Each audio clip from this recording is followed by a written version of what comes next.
Barabatsika rehetra trany manaraka ny vaovao fampahalalam-baovao makasika ny rivotoza emina tia amtia maraina ny larobia itya indray ny vaovao vozaraina amintsika ary dia vaovao tamin'ny telora maraina teo tamin'izay telora maraina zay zany dia tany amin'ny distriktan'ny Vohipeno no nisy an'ny ivon'ny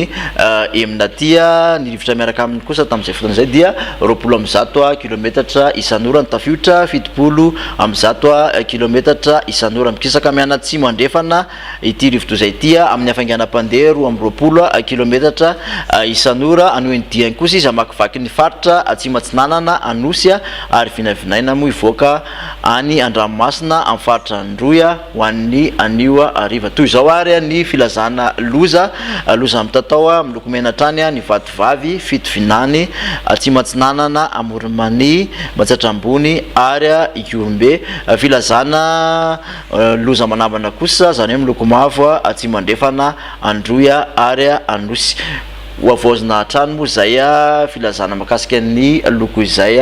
ho an'ny vaovao manaraka eo indray dia mampitatsika trany